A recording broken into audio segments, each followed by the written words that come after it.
Hi, this is Jithesh Sathyan, WhatsApp number +91 9656611 Today's talk is on Pancha Kosha and its role in sadhana. As you are all aware, the true self is covered by 5 koshas, and only after gaining control in each layer, the inner layer access and associated practices can be done properly. The first kosha is Annamaya Kosha. This is the external physical layer. Tantra Yoga, Kriya Yoga, and other yogic practices mention a steady asana in the beginning of any vidya to mean control on Annamaya Kosha. With a steady asana, you will be able to stay still, maintaining a posture without movement for hours, with the spine erect. Also, breathing will be steady, long, and rhythmic. When breathing is disturbed, the body will not be at ease. That is why the famous Swami Rama of Samayajara Srividya suggests in some of his talks that his father used to tell him to check if any guru that he meets is able to hold a steady posture. If the person is not able to maintain a steady posture while communicating, then there is nothing useful in self realization that he or she can teach, even if he is an expert on a specific spiritual topic. Not my viewpoint, Swami Rama's father's viewpoint. So, this is a basic check on the fundamental Annamaya Kosha level, which is usually employed in order to understand if an aspirant is ready to take up the next practice, which relates to Pranamaya Kosha. So, the second is Pranamaya Kosha. So, next in Tantra Yoga, Kriya Yoga, and other yogic practices, before dhyana, there is mention of pranayama. Several yogic breathing methods are discussed, where the focus is initially on breathing and then on changing the pranic movement in Ida and Pingala, and stress is laid on reaching Kevala Kumbhaga with practice for moving in Sushumna Nadi.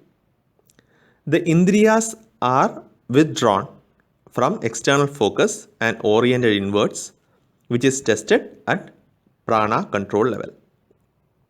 Coming to the next one, Manomaya Kosha.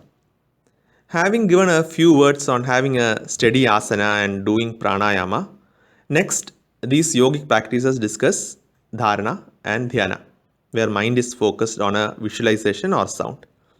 At this level, mind is trained to achieve one-pointed focus. Since the posture is steady and focus is inward, now visualization or associated focus becomes clear. That is, the posture is steady based on what was done for controlling the Annamaya Kosha. And next, in terms of focusing inward, the pranayama actually helps in achieving that.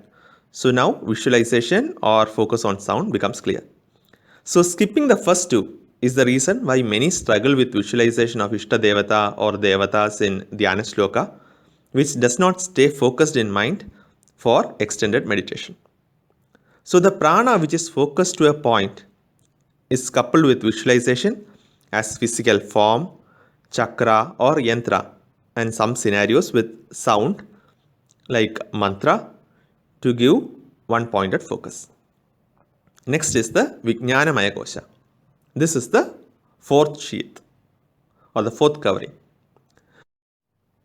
So this involves most of the Kundalini practices where Kundalini is moved up the chakras for revealing the inner self. It brings physical and emotional changes along with siddhis and finally giving Atmajnana. The last one being Anandamaya Kosha.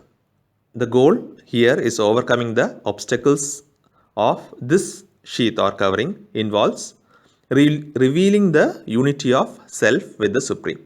So the Brahma Jnana is the target here.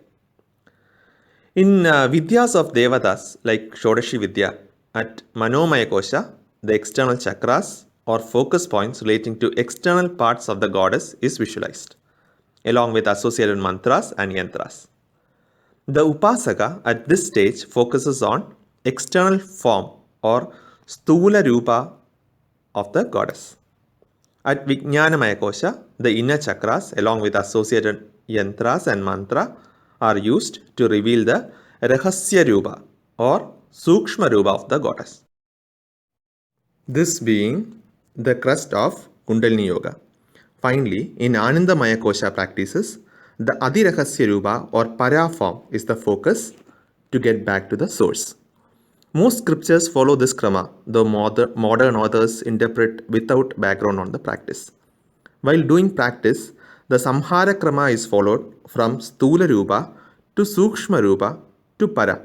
And while writing or authoring scriptures, the Srishti krama is followed, starting with Para, then the Chakra or Kundalini is explained, considering the Sushma Rupa, and finally the external form is actually conveyed. So Srishti is usually followed when authoring books or writing scriptures, and Samhara Krama is followed during practice.